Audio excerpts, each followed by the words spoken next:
Freixo está ao vivo. Não tá aparecendo. Tá? Tá aparecendo. Eu tô brincando. Será que Então agora foi só. eles estão me informando seus seguidores? Então, amor. Vai sim. Pode começar. Vem, Leo. Vamos. Tá faltando quantos? Deixa o povo entrar aí. Que foi? Vem um minuto. Valeu. Não aparece não. E pausa.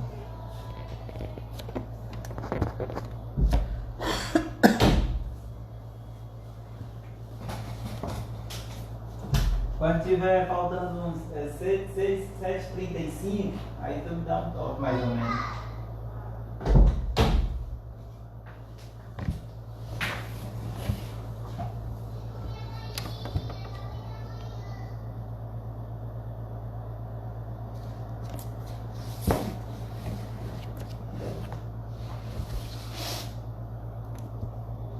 Vamos já começar. Só aguardar mais um pouquinho a hora certa. Que hora é essa, filha? Tu viu aí, seu Fabrício que saiu agora? Pois é.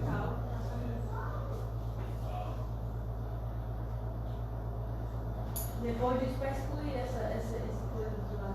Bem menos.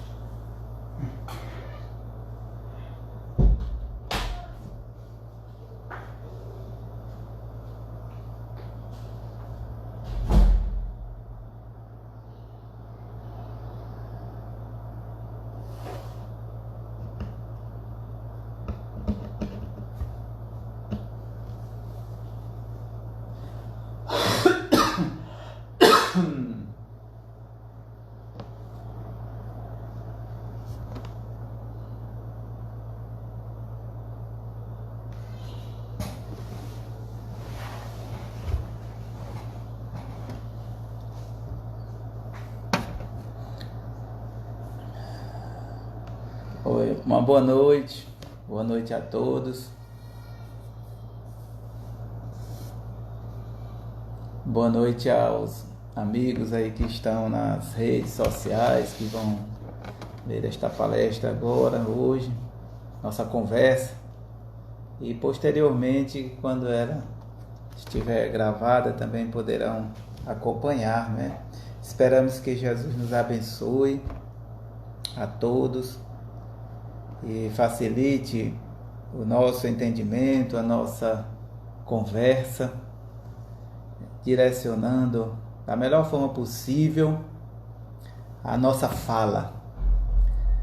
É com alegria muito grande que estamos aqui para mais uma vez compartilhar com os amigos do Centro Espírita ou da Fraternidade Espírita, melhor dizendo, Caminhando com Jesus. É sempre bom agora virtualmente, né?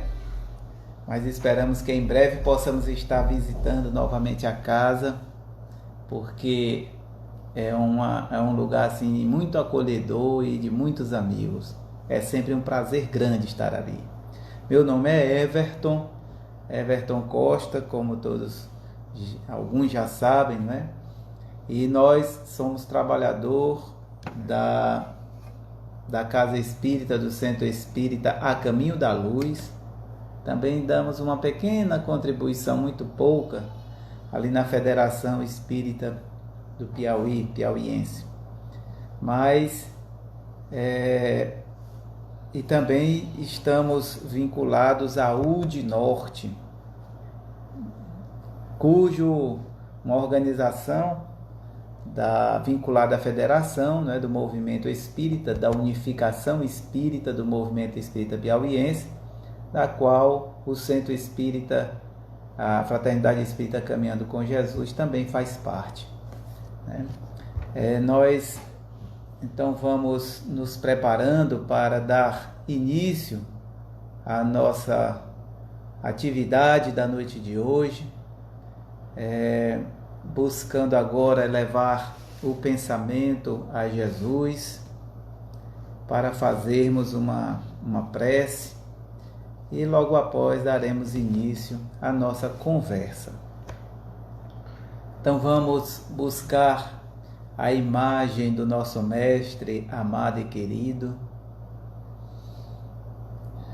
Mestre Jesus. Nesta noite, Senhor, agradável, em que nos reunimos em Teu nome para uma atividade espírita de comunicação do Teu Evangelho, rogamos a Ti que nos envolva a todos em bênçãos e luzes, que possamos receber todos aqueles que estão vinculados a esta tarefa, a visita dos benfeitores amigos, trazendo-nos as suas ondas de harmonia e de paz, a energia benfazeja, a intuição sempre benéfica, para melhor compreendermos as lições que Tu nos deixaste. Somos gratos, Senhor, por esta oportunidade de estarmos podendo colaborar, muito embora de forma tão pouca, mas darmos uma pequena contribuição na tarefa de Tua seara. Que Tu nos abençoe, nos proteja e nos inspire a todos. Muito obrigado, Jesus, e fica conosco sempre. Graças a Deus. Muito bem. O tema de hoje intitula-se Bem-aventurados os pacificadores, porque serão chamados filhos de Deus.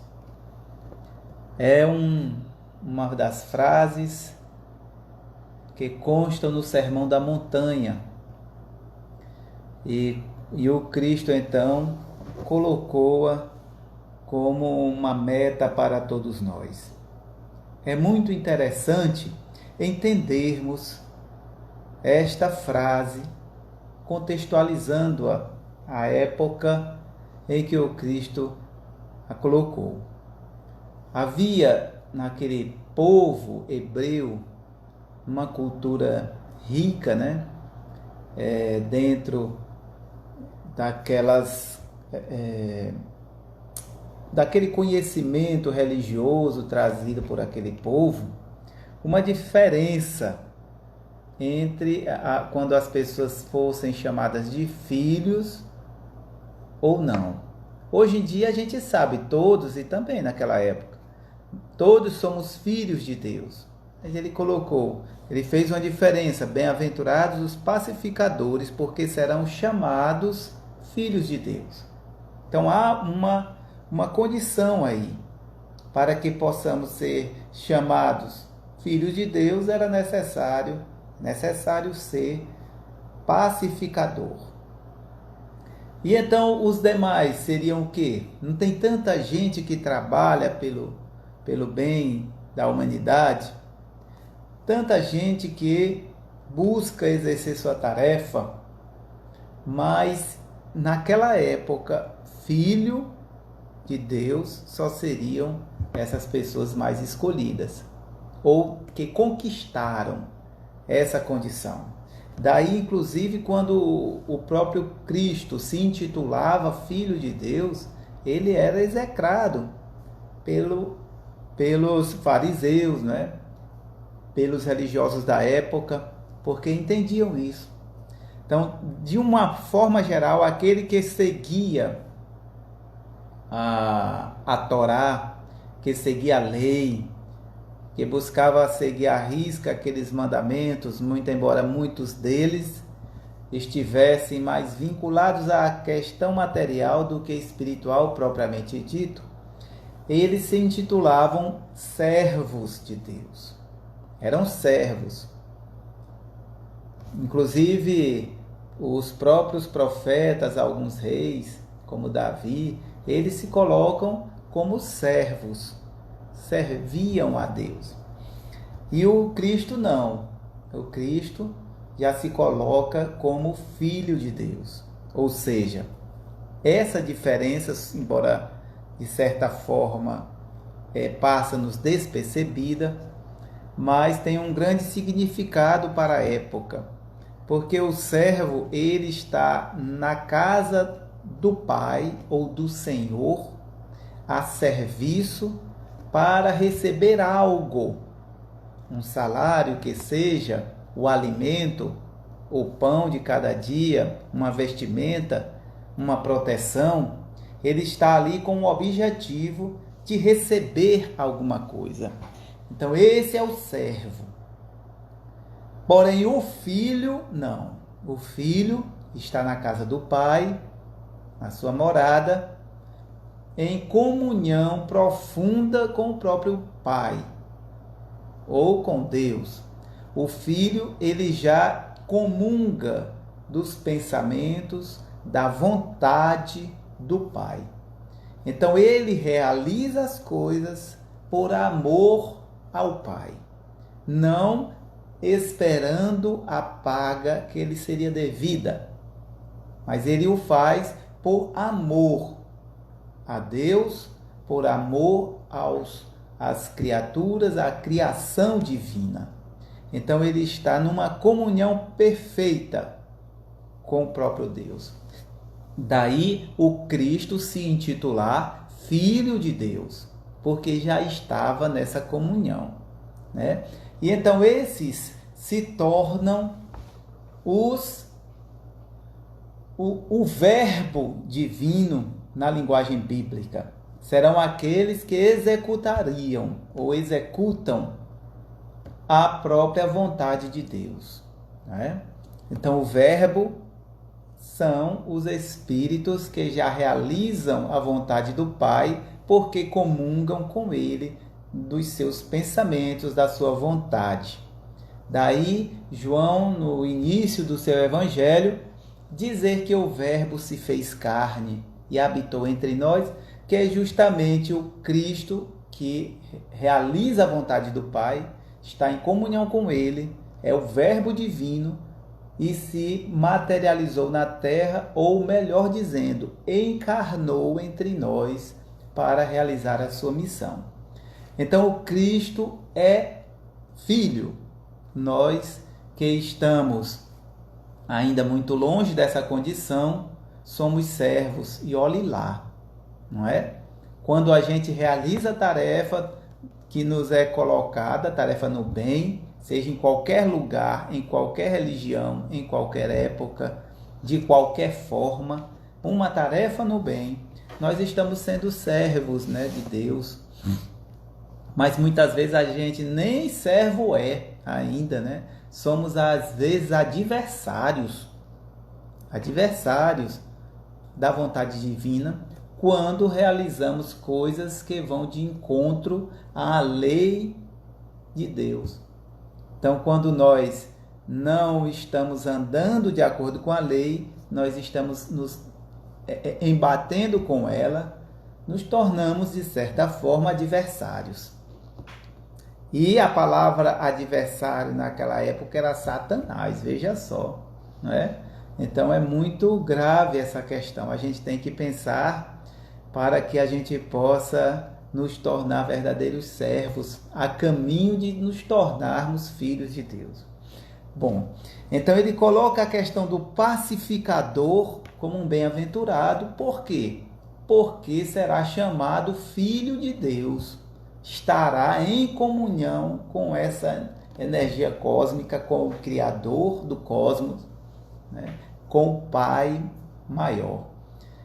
Porque o pacificador é aquele que busca realizar em sua vida a paz. Mas, meus amigos, eu vos pergunto, como nós vamos realizar a paz senão conquistando-a dentro de nós? Não é? Como nós vamos ser pacificadores senão buscando pacificar a nós próprios? Os grandes pacificadores da humanidade que constam na história, todos eles foram, assim, de certa forma humilhados, né? Tiveram uma vida meio que difícil, porque essa forma de viver não se coaduna com o que se chama hoje em dia de vencer na vida. Não. Veja, Mahatma Gandhi, um grande pacificador, pacifista, trabalhou pela libertação da Índia, né, do jugo da Inglaterra, sem pegar em armas, trazendo a paz como a sua arma maior. E conseguiu fazer isso. Não foi sem lutas, não. Ele lutou bastante, passou fome, sofreu, né? Apanhou muitas vezes, foi pressionado de variadas formas pelo próprio povo indiano, também pelas autoridades inglesas, mas ele seguiu firme naquela escolha de levar a paz aonde for, e isso buscando libertar o seu povo, que conseguiu, né, com a paz, mas sofreu bastante. Infelizmente, dentro da sua trajetória, foi no final da sua vida assassinado por um próprio conterrâneo seu, vamos dizer assim. Então veja, que não é sem luta que a pessoa passa. Madre Teresa de Calcutá, outra grande missionária que aqui habitou, né? Trabalhou pelos pobres, deixou tudo em nome deste trabalho. Tudo que se diz, tudo que eu digo, é a questão da vida material farta, da vida fácil, né? Dentro de um mosteiro, de uma igreja, de uma instituição religiosa. Ela negou isso para a sua vida e passou a trabalhar pelos pobres nas ruas, fundou várias instituições, né? E eu lembro que uma vez, numa entrevista sua, ela dizia que para a gente aprender a humildade, não adiantava estudar na Bíblia, nos grandes livros, a gente não ia conseguir ser humilde buscando isso nesses livros. A humildade seria conseguida através da humilhação pela qual passaríamos. Então, a partir do ponto em que a pessoa começa a sofrer humilhações, ela vai se tornando humilde quando aprende a ressignificar essas ações sobre si. Então, foi isso que ela fez, né? Uma vez, ao pedir esmola ou um donativo, uma ajuda para os pobres que cuidava, uma pessoa lhe cospe nas mãos. Diga, olha aí a sua esmola. Ela estendeu a mão e recebeu o cuspe, o desprezo daquele ser. Mas era pacificadora. E aí apenas que fez? Limpou a mão na sua veste e disse para a pessoa, dando uma lição para a vida inteira, para aquele ser e para todos nós. Disse, você já me deu o que eu mereço, agora me dê a ajuda para os pobres. E voltou a estender as mãos. A pessoa não suportou aquela lição, meteu a mão no bolso e deu uma ajuda e ela foi-se, né? Mas deixou a lição. Sofreu a humilhação, mas por ser humilde, pacificadora, ela não entrou naquela onda que nós outros provavelmente entraríamos. E ela então se manteve numa dignidade, na sua humildade desconcertante, e deu a lição merecida ou precisa, não é? Então veja que ela, ao se tornar humilde, a pessoa, mesmo sofrendo aquilo que nós chamamos de humilhação, para ela não figura uma humilhação, porque ela está acima daquele nível, né? Seria humilhação enquanto nós sentimos isso. Mas depois que a gente já dominou o orgulho, já extirpou de nós esta chaga que é o orgulho e o egoísmo, essas coisas que vêm de fora não nos atingirão mais, porque estaríamos vibrando, vivendo, pensando e agindo num outro nível de energia de experiências, não é? Então é muito interessante isso, porque para a pessoa se tornar um pacificador, levar a paz, ela tem que ter conquistado alguns valores que não são fáceis de se conquistar, que exigem muita disciplina, muita dedicação, mas que ao se atingir aquele nível, a gente não volta mais para um nível inferior, não. Continuaríamos dali para frente. Daí, Mahatma Gandhi, Madre Teresa, ser considerados pacificadores da humanidade, né? Tem outros, própria Irmã Dulce, aqui no Brasil, o nosso querido Chico Xavier, que todos conhecem, pelo menos se não toda, mas uma parte das narrativas que se tem dele, tantas coisas que ele passara, mas de forma digna, aprendendo com cada uma delas, não é? Basta falar que uma vez, todos sabem dessa conversa, ou desse fato, em que ele já estava encerrando as atividades do dia, no centro espírita que frequentava, uma mulher chega alvoroçada, e aí busca-lhe a presença. Quando ele a recebe com um sorriso, e ela muito transtornada, bate-lhe no rosto, que fica a marca da mão, né, no rosto daquele senhor que nada fez, e ele tomou um espanto, colocou a mão, e aí ficou sem saber, e ela entrou pedindo um passe, que estava com raiva porque passou o dia inteiro buscando e não achava, queria um passe, precisava de um passe, e entrou rumo à câmara de passes, uma salinha reservada em que se dava os passes, e disse para ele: ande, venha me dar o passe. E ele achou aquilo tudo muito louco, estranho, né? Disse: como é que eu vou dar um passe numa senhora assim, que chega, me dá um bofetão e quer um passe logo em seguida? Não tem condição. Nessa hora, aparece-lhe o seu mentor espiritual, Emmanuel, e diz a ele: Chico, você tem que levantar-se, fazer sua tarefa, vá lá e dá o passe nela, não é? E aí ele disse: mas Emmanuel, você não viu o que aconteceu? Ele disse: vi, sim, estou sabendo. E então, você não acha que eu tenho razão? E o Emmanuel disse: razão você tem, mas ela tem a necessidade.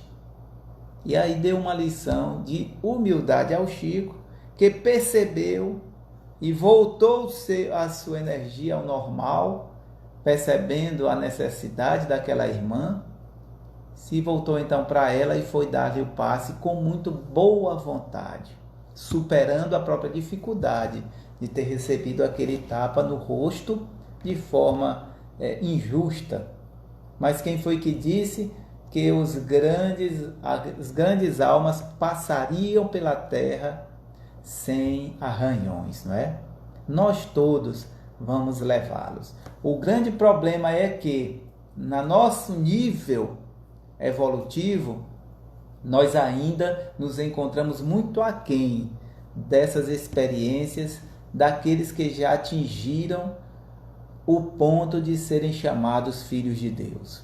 Na linguagem bíblica, novamente falando, para que lembremos, não se trata de uma discriminação, não é? Ou de uma falta de entendimento de que todos nós fomos criados por Deus. Não. É que já atingirmos o nível de sermos pacificadores. Então, para isso, é necessário que a gente trabalhe profundamente o amor ao próximo, a caridade, né? a boa ação em atividade. Trabalhemos a paciência e a tolerância e extirpemos de nós o orgulho que nos coloca numa posição falsa de superioridade. Com isso, o egoísmo também se esvai. E aí atingiremos níveis mais elevados de posição espiritual, passando então a levarmos a paz, porque essa paz por nós foi conquistada com muito esforço, com muita luta, e a partir daí então nós podemos dar aos outros a paz que já temos. Porque todos nós só podemos ofertar aquilo que já possuímos, não é verdade? Então é assim que se dá na evolução humana a questão de nos tornarmos pacificadores da humanidade. Desta forma, o maior deles, e que já habitou entre nós, chama-se Jesus Cristo, o nome que conhecemos esse grande Espírito, né? Foi aqui dos mais humilhados, mas nem por isso deixou de amar a humanidade. Em alguns momentos, mal interpretado pelos próprios amigos, pelos próprios seguidores, mas em nenhum momento os abandonou. Foi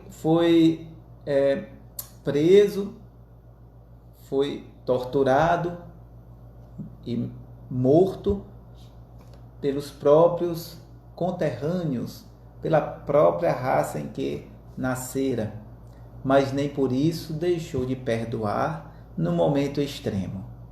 Depois, ainda retornou, demonstrando-nos que a morte não existe, passando então a habitar entre os seus por mais algum tempo, dizem 40 dias, antes de retornar definitivamente à pátria espiritual.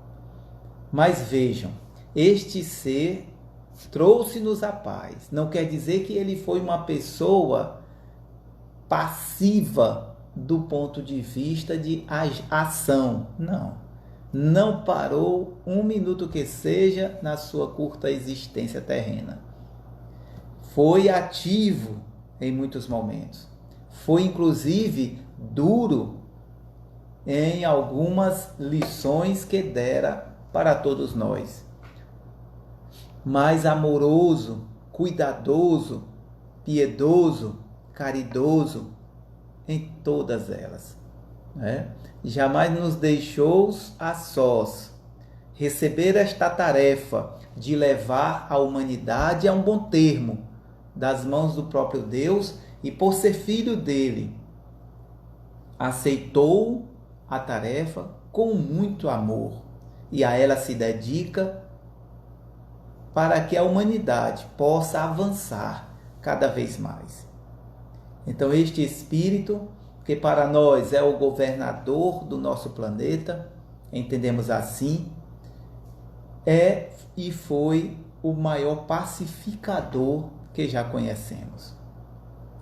Então, meus irmãos, nós que estamos buscando esse título de discípulos do Cristo, nós que estamos buscando este título de tarefeiros do Senhor, que queremos e almejamos sermos chamados filhos de Deus, temos que envidar os esforços necessários para podermos seguir as suas pegadas. Estamos aqui no Piauí, nesta encarnação, dentro de um círculo familiar restrito, com poucas pessoas, 2, 3, 5, 10 pessoas em nossas famílias, não sei. Cada um tem aquela família que precisa, muito embora muitos achem que tem a família que não merecem, que mereciam outra, mas isso é uma outra questão. A família que possuímos, a qual estamos vinculados, é justamente a família que nós precisamos para a nossa evolução. Então nós estamos aqui nesta encarnação, vivendo entre essas pessoas, convivendo, aprendendo a amar. Essa é a grande realidade. Cada um da nossa família é um ser que Deus criou em determinado momento e que vem evoluindo ao longo do tempo, conjuntamente conosco a maioria das vezes, né, entre trancos e barrancos, aprendendo as lições que a vida vai nos ensinando. E hoje estamos aqui juntos, passando por esta pandemia em conjunto para aprendermos a amar. Amar como? tolerando primeiramente aquele ser. A tolerância é o primeiro ponto, não é o fim. Tem até uma história que Richard Simonetti nos conta, de maneira jocosa, em que uma senhora casou-se com um marido, ele não era lá uma boa bisca, uma boa peça, e ela passou por maus bocados. E então demorou-se casada com ele por várias décadas, até que ele desencarnou.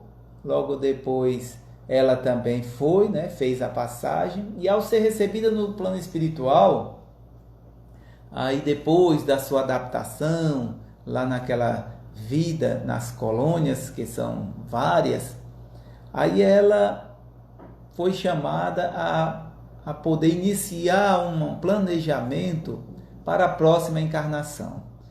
E aí disseram a ela: olha, o nosso plano é que você retorne com o fulano de tal, para ser novamente esposa dele. Ela tomou um susto. Ela disse: como é? Voltar com ele novamente? Mas eu não já fui casada? Ele disse: sim, fui casada. E então, não tolerei aquela situação, não tolerei aquele meu marido por tantos anos. Aí os caras dizem: sim, minha irmã, tolerou, este é o ponto. Agora você vai ter que retornar com ele para aprender a amá-lo. E ela então caiu em si, não é?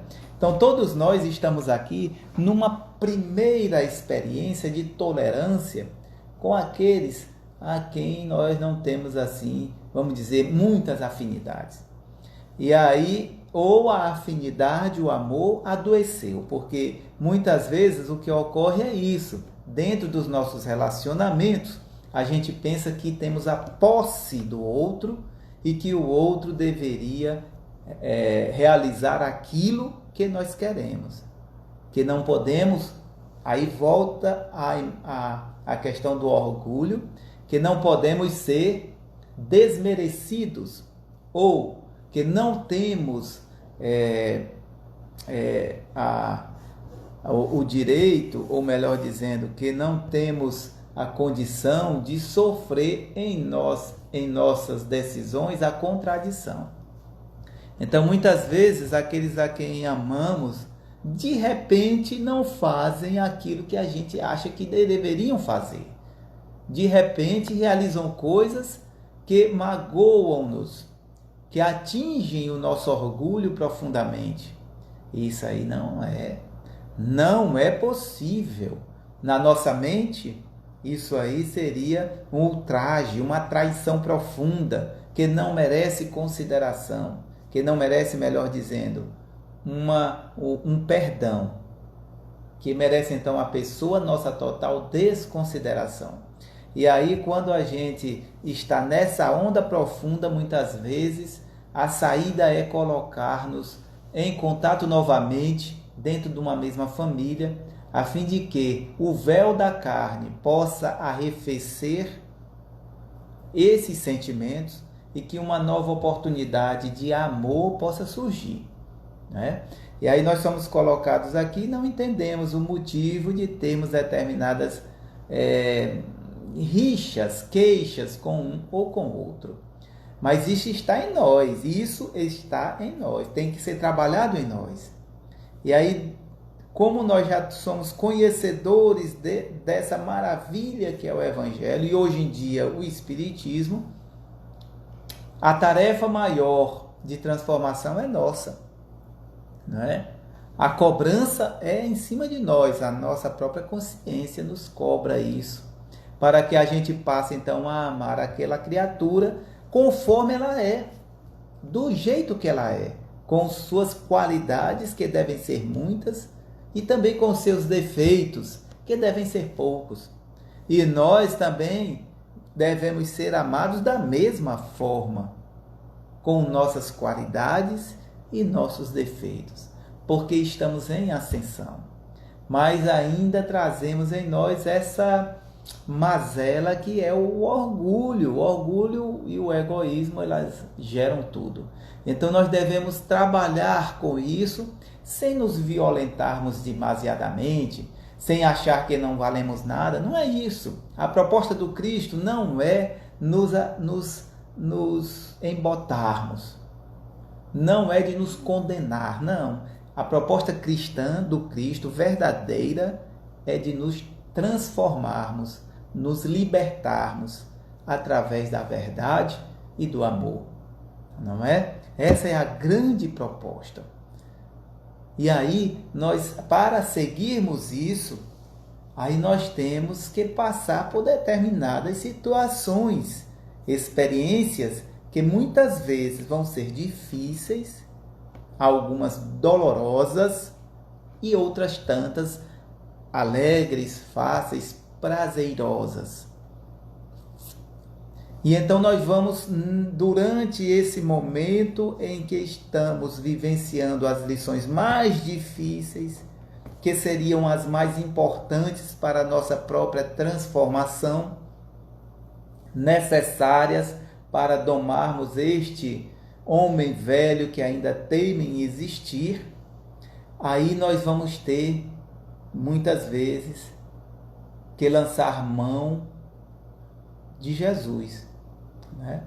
Na hora da dor, do desespero, em que a fé começa a falhar, porque nossa fé ainda é pouca, em que a esperança teima em se fragilizar, em que as coisas parecem não ter mais fim, as coisas difíceis, aí o Cristo surge em nossa mente, dizendo para nós: vinde a mim, vós que vos encontrais cansados, sobrecarregados, aflitos, né? Que eu vos aliviarei.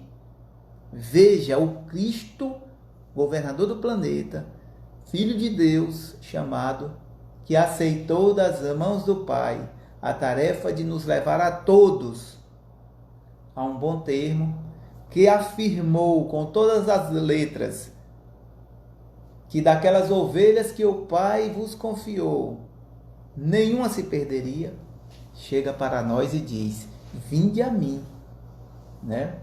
Aprendei comigo, que sou brando de coração, que sou pacífico, e tomai sobre vós o meu jugo, que é leve, né? Que é suave. E assim fazendo, disse ele, que o nosso fardo se tornaria mais leve. Ou seja, não deixaríamos de vivê-los, não deixaríamos de enfrentar as coisas, mas com Jesus ficaria muito mais fácil, né? É como se alguém nos ajudasse a carregar nossa cruz. Uma vez, um amigo espiritual nos disse em uma reunião, nos disse para todos os que estavam presentes, né, que somente uma coisa poderia empatar ou impedir de superarmos as dificuldades que estão em nossas frentes: o medo de enfrentá-las. E disse mais, que como Deus sabe de nós muito mais do que nós próprios, e sendo amor e bondade, perfeição absoluta, como é que Ele iria colocar em nossas vidas situações das quais não teríamos condição de suportar e de superar? Seria algo totalmente sem noção. Seria algo de um carrasco e não de um pai. Mas Deus é nosso Pai. É nosso Pai amoroso, que a todos ama indistintamente e infinitamente, porque o amor dele é infinito por cada um de nós. Desta forma de raciocínio, aclarado pelas lições do Consolador prometido, vamos fortalecendo a nossa fé, que é um sentimento de amor ao Pai, de confiança em Deus, de nos colocar em suas mãos confiantes em sua providência, em sua bondade. Então, meus amigos, nessa proposta cristã de atualmente nos tornarmos pacificadores, vamos iniciar, levar a paz para dentro do lar, em que estamos agora passando por força da pandemia, de uma condição da humanidade toda, mais tempo com aqueles que a bondade divina colocou em nossa família. Que possamos refletir nas lições que já sabemos, que já conhecemos, e confrontar com aquilo que em nós necessita mudança e começar a mudar um pouquinho a cada dia. Não nos tornaremos, é lógico, um baluarte da noite para o dia, um exemplo para a vida, para a humanidade inteira, mas poderemos ser um pequeno exemplo dentro da nossa família de alguém que se esforçou na condição de ser falível, imperfeito, mas que decidiu seguir os passos do Mestre. Vamos enfrentar algumas dores? Vamos, pequenina, mas vamos. Algumas pessoas acharão que somos bestas, que estamos ficando fracos, mas pelo contrário. A fortaleza moral é que está crescendo em nós. A tolerância e o amor às criaturas se desenvolvendo. E a gente está se transformando, buscando ser um bom servo hoje, para amanhã podermos ser chamados filhos de Deus. Então, meus irmãos, eu só tenho a agradecer da oportunidade que a Fraternidade Espírita Caminhando com Jesus nos deu hoje, né, de podermos refletir com todos a respeito disso. Inclusive, essas coisas que nós vamos lendo também nos tocam muito de perto, né? E que a gente possa entrar nesta onda que varre a humanidade desde sempre, de pessoas que querem seguir o Cristo, que querem mudar, que querem transformar o nosso planeta numa morada melhor a cada dia, né? Vamos então buscar ser nos momentos que pudermos, cada vez mais pacificadores. Nós vamos nos sentir muito bem, muito melhor, muito mais felizes. Nas horas difíceis, recorramos a Deus. Não deixemos de fazê-lo aos amigos, às condições mesmo da ciência, para que possamos adquirir melhores condições de vida, mas fortalecendo a nossa fé neste Pai amoroso que só quer de nós o nosso crescimento. Que Jesus então possa nos abençoar sempre e que possamos ter uma excelente noite. E vamos então nos preparando para uma pequena prece de encerramento, de gratidão, não como um ritual, que isso no Espiritismo não existe, poderíamos encerrar agora, mas como uma forma de agradecer a Deus, a Jesus e aos benfeitores amigos, todas as bênçãos recebidas nesses pequenos instantes que passamos juntos em torno do Mestre. Obrigado, Senhor Jesus, por mais este dia e por esta tarefa que agora se aproxima do seu final. Obrigado aos benfeitores amigos por estarem sempre conosco, cuidando-nos, abençoando-nos, orientando-nos para o bem. Obrigado a Deus, nosso Pai, amoroso, amantíssimo, por tudo que nos dá. Que possamos, Senhor, seguindo os teus exemplos, buscando e esforçando-nos por acertar mais em nossas vidas, colaborarmos contigo, primeiramente em nossa família, depois em nosso círculo de amigos, de trabalho espiritual, para que a nossa ação seja sempre proveitosa no caminho do bem. Se errarmos, porque erramos, e muito, que Tu nos perdoe e que possa nos fortalecer, a fim de levantarmos e seguirmos avante. Muito obrigado, Jesus, por tudo que nos dá.